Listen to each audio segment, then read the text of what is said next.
Clara drove the rusted flathead crowbar into the seam of the heavy oak door, throwing her entire body weight against the iron until the padlock finally shrieked and gave way.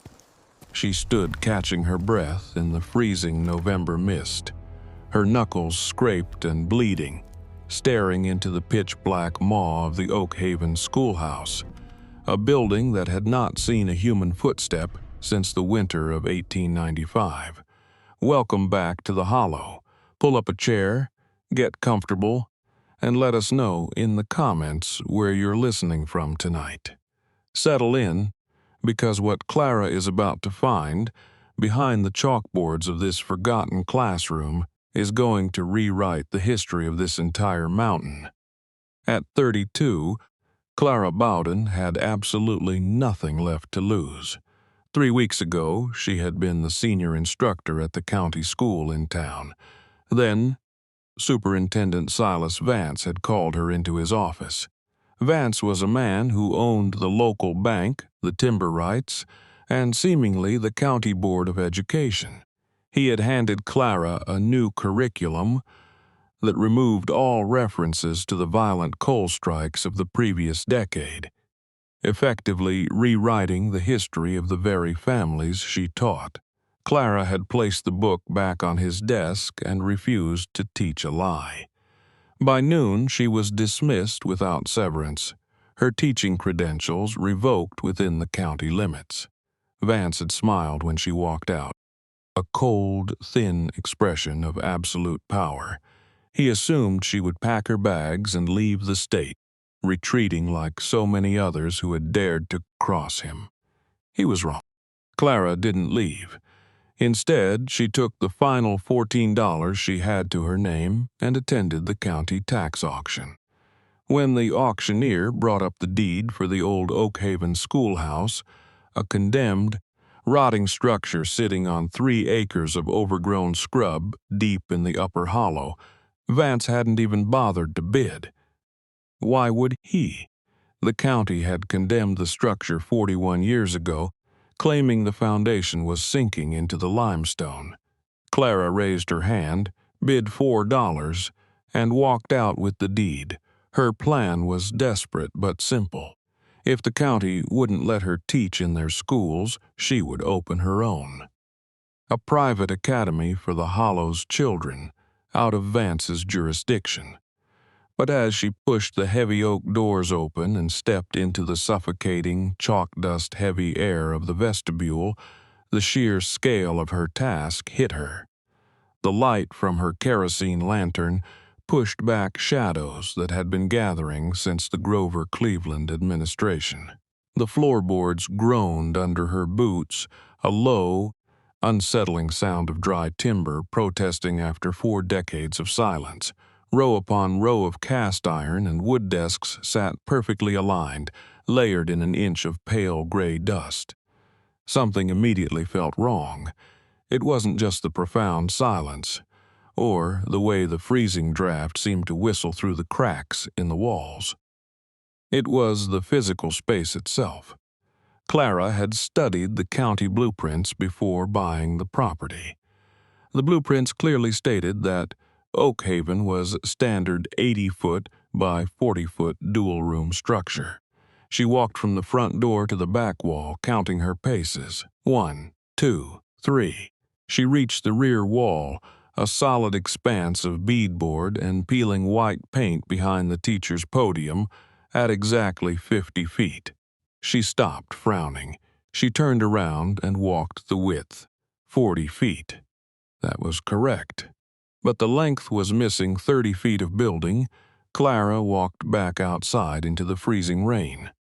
She walked the exterior perimeter of the schoolhouse, counting her paces. 80 feet. The exterior wall stretched far past where the interior wall stopped. She walked back inside, shaking the rain from her wool coat, her pulse beginning to thrum with a strange, frantic energy. There was 30 feet of missing space inside this building, a gap the size of a small barn entirely unaccounted for.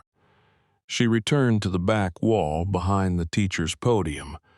She pressed her ear against the beadboard and tapped it with her knuckles. Instead of the hollow resonance of an exterior wall, she heard a dull, heavy thud. She tapped higher. The same dead sound. Clara raised her lantern. The beadboard here looked identical to the rest of the room, but as the golden light washed over the painted surface, she noticed something peculiar about the seams. Along the far right corner, exactly where the beadboard met the wainscoting, the paint wasn't just peeling. It had been meticulously scored. Someone had taken a blade and cut a perfectly straight line down the seam, hiding the cut beneath a layer of whitewash. She set the lantern down, picked up her crowbar, and wedged the flat edge into the scored seam. She leaned back, using her hips for leverage, gritting her teeth as the wood shrieked in protest. The beadboard cracked. Dust poured from the fissure, thick and suffocating, tasting of old lime and dried earth. Clara adjusted her grip and pulled harder. The board snapped entirely, revealing not studs or exterior siding, but a heavy, solid oak door. It had no doorknob. Instead, it was secured by a massive wrought iron sliding bolt, the metal heavily pitted with age. Clara's hands were shaking as she reached out and grasped the iron handle of the bolt. It was stiff, frozen by decades of disuse. She grabbed a chunk of the broken beadboard, using it as a makeshift hammer, and struck the iron bolt. Once, twice. On the third strike, the rust broke, and the bolt slid back with a heavy, metallic clank that echoed through the empty classroom like a gunshot. She grabbed the edge of the heavy door and pulled. A rush of stale, freezing air poured out, carrying a smell Clara couldn't immediately identify. It wasn't the smell of rot or decay. It was the sharp, metallic tang of ink, dry paper, and something chemical. She picked up her lantern and stepped over the threshold into the missing 30 feet of the schoolhouse. The room was not empty. In the center of the windowless space stood a massive, cast-iron Chandler and Price letterpress printer, its heavy metal wheels and gears perfectly preserved under a thick canvas tarp. But it wasn't the printing press that made Clara's breath hitch in her throat. Lining the walls were dozens of wooden filing cabinets, bursting with bound ledgers. And sitting on a large oak desk in the corner was a leather satchel, crusted with dust. Clara approached the desk, her lantern casting long, trembling shadows across the room. She reached out and brushed the dust from the top of the satchel. The leather was stiff and brittle. She unbuckled the straps and pulled open the flap. Inside were stacks of original property deeds, heavily stamped with the county seal. She pulled out the top stack, holding the lantern closer to read the faded script. Her stomach dropped. These were the original, untampered property deeds for the entire Upper Hollow, the very land Silas Vance claimed his grandfather had legally purchased from the local families in 1895. The land that the Vance family had been mining for coal for 40 years. But according to these documents, the Vance family had never purchased the land. The signatures on the transfer documents were completely different from the ones filed at the county courthouse. The courthouse documents were forgeries. Silas Vance's entire empire was built on stolen land. Clara picked up a small leather-bound journal sitting next to the satchel. The initials on the cover read E.B. She opened it to the first page. The handwriting was hurried, frantic. October 14th, 1895. They are coming tonight. Vance knows I have the original deeds. He thinks I sent them to the state capitol, but I have walled them inside the schoolhouse. If anyone ever finds this, know that Elias Vance stole this hollow. He paid off the judge, he paid off the sheriff, and tonight he is sending his men for me. I am leaving the press and the ledgers. I have to run. Clara stared at the journal, the weight of the discovery pressing down on her chest. The previous teacher, Elias Brooks, hadn't just moved away. He had fled for his life, hiding the evidence of the biggest land theft in the history of the county right behind the chalkboard. Suddenly, the floorboards in the main classroom creaked. It wasn't the slow, settling groan of an old building. It was the sharp, distinct sound of a heavy boot stepping onto the wood. Clara instantly blew out her lantern, plunging the hidden room into absolute darkness. She stood frozen, clutching the journal to her chest, her heart hammering wildly against her ribs. Through the open doorway of the hidden room, she heard another footstep, then another. Slow, deliberate.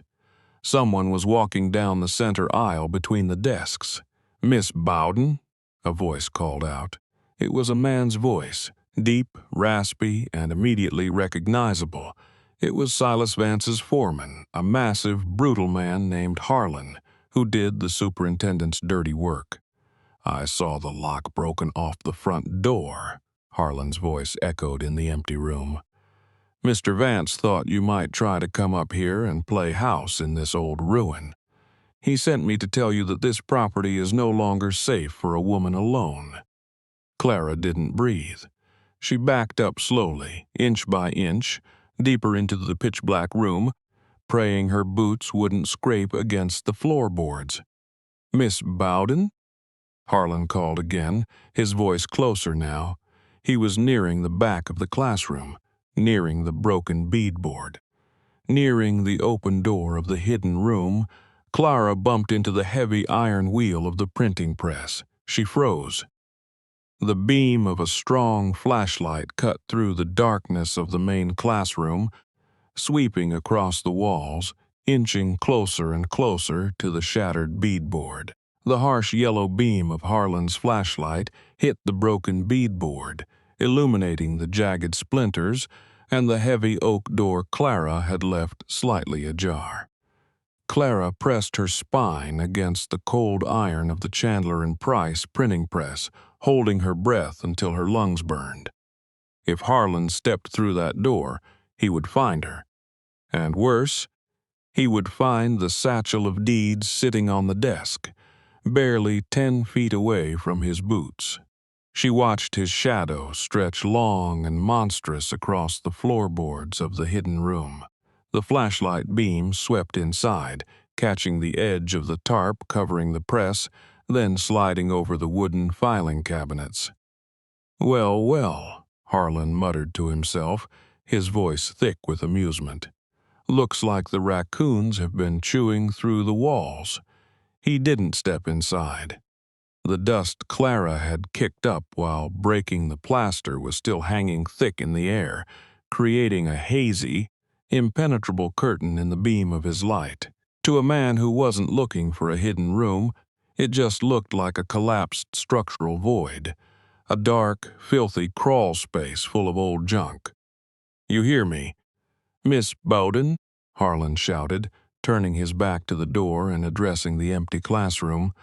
"Vance says this structure is a fire hazard. Says it's a liability to the county.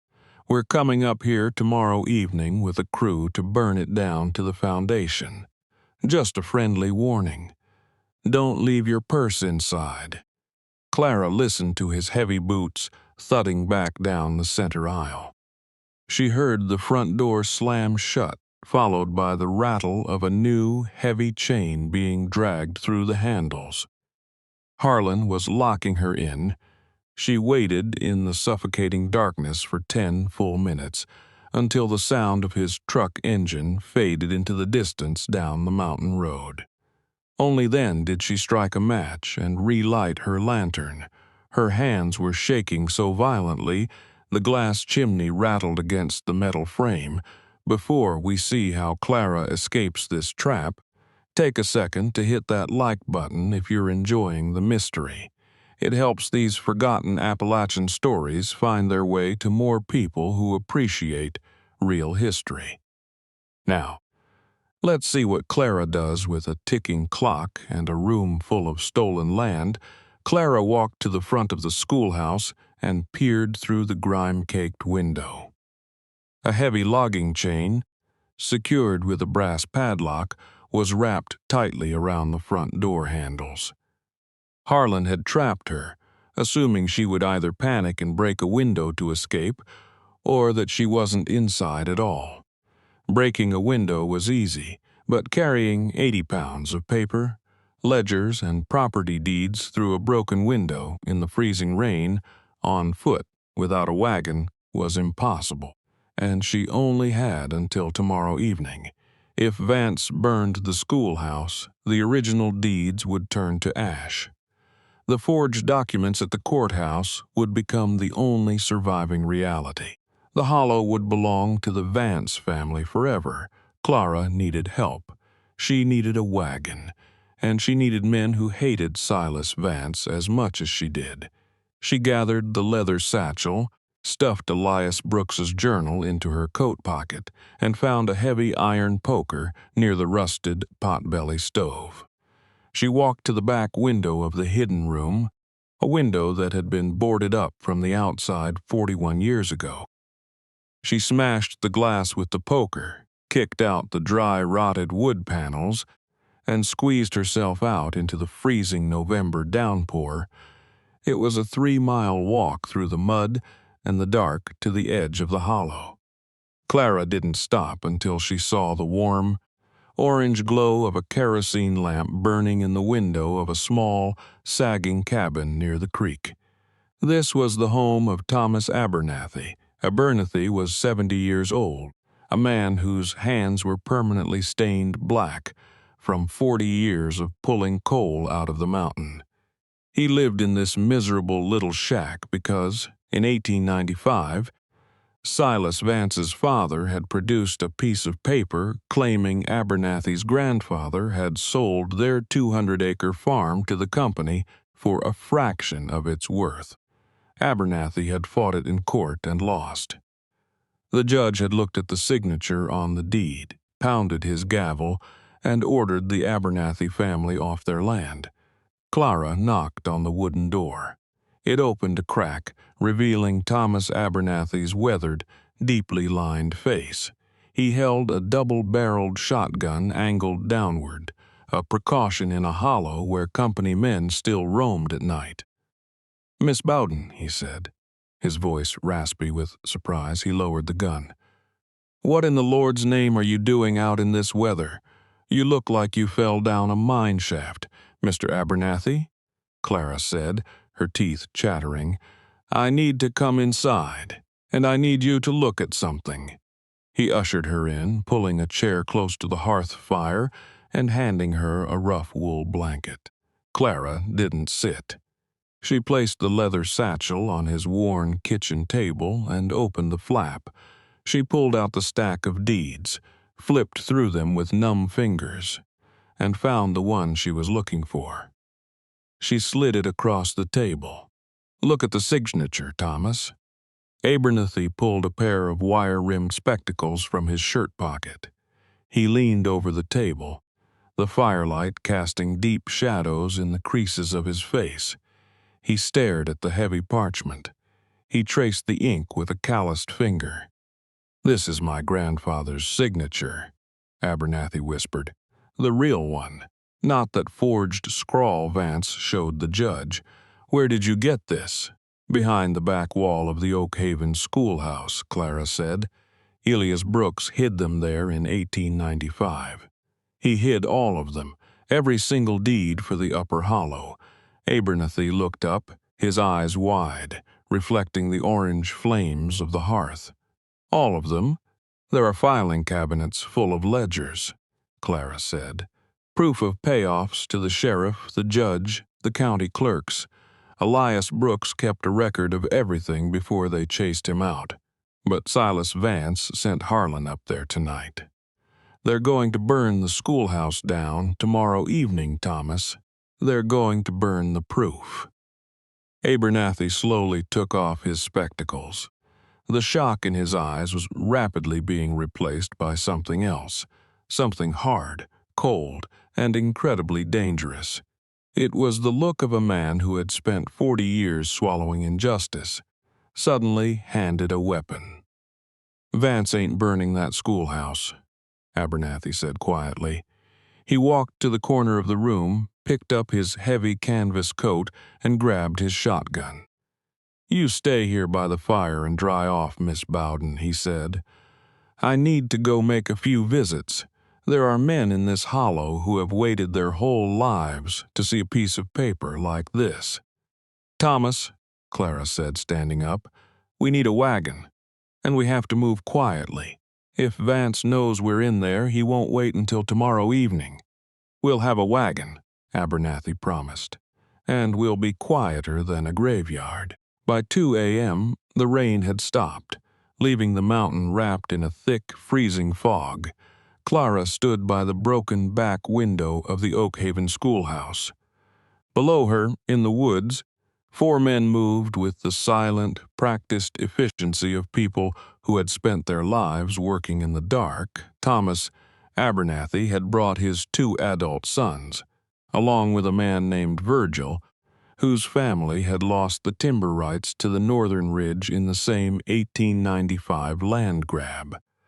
They had led 2 draft horses through the woods, their hooves wrapped in burlap sacks to muffle the sound, pulling a wide flatbed wagon right up to the rear of the schoolhouse. "Hand 'em down, Miss Bowden," Abernathy whispered from the darkness below. Clara passed the first heavy wooden drawer from the filing cabinet through the broken window. Abernathy caught it, his arms straining under the weight, and carried it to the wagon. For the next 2 hours, they worked in a grueling, silent rhythm. They emptied the hidden room systematically. 6 filing cabinets full of county corruption, 4 boxes of untampered property deeds, Elias Brooks ledgers. Every piece of paper that proved the Vance family empire was a house of cards built on stolen dirt. While the men carried the heavy drawers, Clara turned her attention back to the massive Chandler and Price printing press sitting in the center of the room. She pulled the canvas tarp entirely off. The iron was cold, but the gears were heavily greased, perfectly preserved. She noticed a stack of paper sitting on the feed tray. She picked up the top sheet, holding her lantern close. It was a newspaper. The hollow voice, dated October 12, 1895, the headline, set in bold black type, read, "Vance Syndicate Forges Deeds." Canst comp blisset Clara's breath hitched. Elias Brooks hadn't just been a teacher. He had been running an independent newspaper right here in the schoolhouse, printing the truth that the county papers refused to touch. That was why Vance had sent his men 41 years ago, not just to get the deeds, but to silence the press. "Miss Bowden," Virgil's voice called softly from the window. "That's the last of the paper. You want us to try and dismantle that press?" "No," Clara said, folding the newspaper and slipping it into her satchel. "The press is too heavy, and besides, it belongs here. When this is over, we're going to need it to print the truth again." She climbed out the window, her boots sinking into the freezing mud. Abernathy was securing a heavy canvas tarp over the loaded wagon. "Where are we taking it?" Abernathy asked. "Vance's men will search the hollow if they find the room empty." "Not the hollow," Clara said. "We're taking it out of the county. The new federal district judge in Lexington isn't on Vance's payroll. If we can get these documents to the federal courthouse by morning, it becomes a federal investigation. Vance won't be able to touch it." Abernathy nodded, climbing onto the buckboard. "Virgil will drive the wagon to Lexington. My boys and I will stay here with you." "I don't need you to stay, Thomas," Clara said. "You need to protect your families. Vance is coming to burn this schoolhouse tomorrow," Abernathy said, his voice like grinding stone. "I want to be standing on the porch when he does." They sent Virgil down the back logging roads with the wagon, the hooves of the horses still wrapped in burlap. Clara, Abernathy and his two sons retreated into the tree line above the schoolhouse, wrapped in wool blankets against the biting cold, and waited for the dawn. They didn't have to wait until evening, at 6 a.m., just as the gray light of morning began to bleed through the fog. The sound of engines shattered the silence of the hollow. Two heavy flatbed trucks ground their way up the muddy access road, stopping in front of the schoolhouse. The doors slammed. Silas Vance stepped out of the lead truck, wearing a heavy wool overcoat, a lit cigar clamped between his teeth. Behind him, Harlan and 6 other company men piled out, carrying crowbars, sledgehammers, and heavy metal canisters of kerosene. Vance wasn't taking any chances. He had decided to burn the schoolhouse before the hollow even woke up. "Break the chain," Vance ordered, gesturing to the front door with his cigar. "Douse the interior. I want this eyesore reduced to ash before breakfast."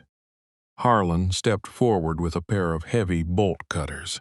He raised them to the brass padlock. "I wouldn't do that if I were you, Harlan." The voice echoed across the clearing, clear and sharp in the morning air. Vance spun around. Harlan dropped the bolt cutters. Clara Bowden stepped out of the tree line. She wasn't holding a weapon. She was holding a single leather-bound journal. Behind her, Thomas Abernathy and his 2 sons stepped into the clearing. Abernathy held his double-barreled shotgun, casually resting it across his forearm. His sons held hunting rifles. They didn't aim them, but the threat was unmistakable. Vance stared at Clara, a vein throbbing at his temple. He took the cigar out of his mouth. "Miss Bowden, I see you've found some local charity to protect your worthless investment, but you're trespassing on a condemned county structure. Harlan, remove them." "It's not a county structure, Silas," Clara said, her voice steady, carrying effortlessly over the damp ground. "I hold the deed. It's private property." "A deed to a fire hazard," Vance sneered. "The county ordered it destroyed. I'm just expediting the process. Now step aside before I have you arrested for inciting a riot." Clara didn't move. She walked slowly toward Vance, stopping 10 feet away. "You aren't here to burn a fire hazard, Silas," Clara said. "You're here to burn the beadboard wall behind the teacher's podium." Vance's face froze. The color drained from his cheeks so fast it looked like a physical blow. The cigar slipped from his fingers, landing in the mud. "I don't know what you're talking about," Vance said, but his voice lacked its usual booming authority. It sounded thin. Hollow, Clara raised the leather journal. Elis Brooks kept excellent records. October 14th, 1895. He wrote down exactly how much your father paid Judge Higgins to forge the transfer deeds for the Upper Hollow. He also kept the original deeds, the real ones. Harlan looked at Vance, confusion crossing his brutal face. "Boss, what's she talking about?" "She's lying," Vance snapped, but a sheen of sweat had broken out on his forehead despite the freezing air. He pointed a trembling finger at Clara. "Burn it! Burn the building right now." None of the company men moved. They were looking at Abernathy's shotgun, and they were looking at the absolute certainty in Clara's eyes. "The room is empty, Silas," Clara said softly. Vance stared at her, his chest heaving under his wool overcoat. "Empty? We emptied it at 2 a.m., Clara said. 4 boxes of original deeds, 6 filing cabinets of ledgers. Every piece of paper your father tried to burn 41 years ago." "Where?" Vance demanded, taking a step toward her, his fists clenched. "Where is it? By now." Clara checked her pocket watch. "A wagon driven by Virgil Higgins is pulling up to the federal courthouse in Lexington. He's handing those boxes directly to a federal marshal.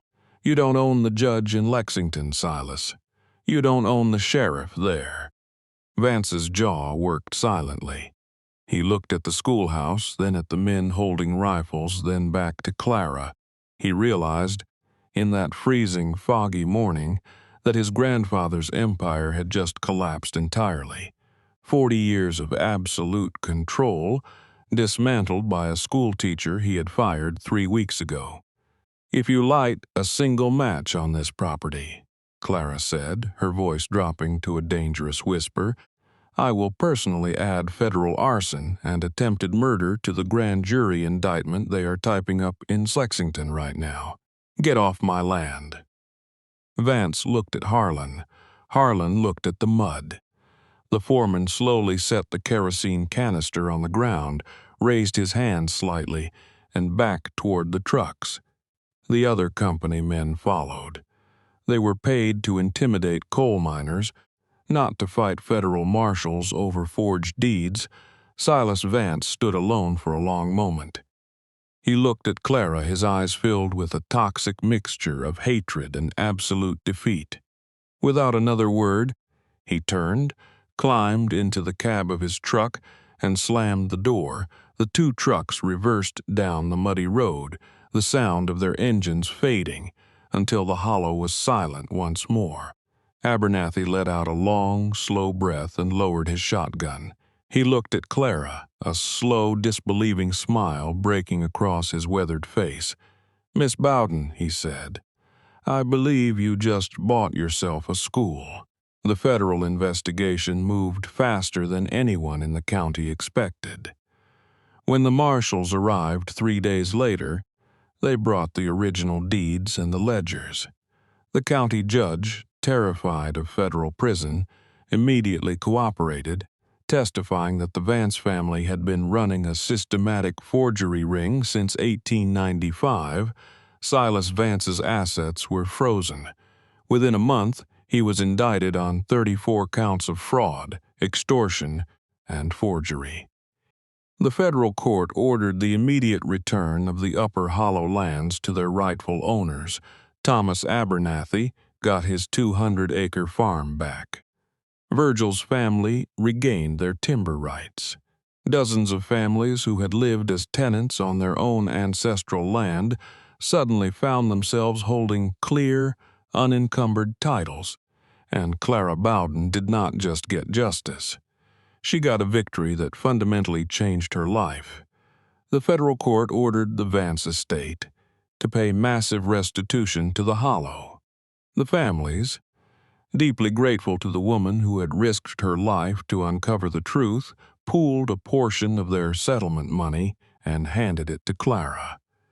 It was an astronomical sum, more than $8,000. Clara didn't leave the mountains.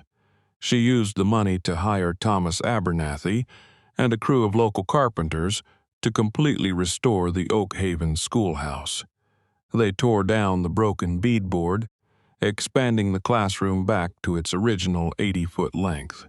They repaired the foundation, painted the walls a bright, clean white, and oiled the heavy oak desks until they shone.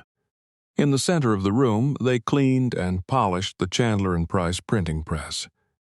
Clara hired a local mechanic to get it running again, and every Sunday, the students helped her print the Hollow Voice, reviving the newspaper Elias Brooks had started 41 years ago.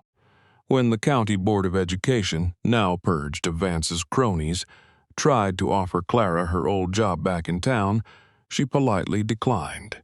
She didn't need them anymore. She was the independent head mistress of the Oakhaven Academy, fully funded, answering to no one but the families of the Hollow. Years later, when Clara was an old woman, she would sit on the porch of the schoolhouse and watch the children playing in the yard. Sometimes a new student would ask her why she kept a rusted, broken padlock sitting on her pristine oak desk. Clara would smile, her eyes twinkling with a secret she never fully explained. "Because, my dear," she would say, "sometimes the most valuable things in this world are hidden behind doors that people tell you never to open." If this story of Clara Bowden and the hidden room kept you listening, leave a comment below to tell us your favorite part. Have you ever stood in an old abandoned building and felt like the walls were hiding something? Share your thoughts, hit that like button, and subscribe so you don't miss our next journey into the Appalachian Hollows. We'll see you soon.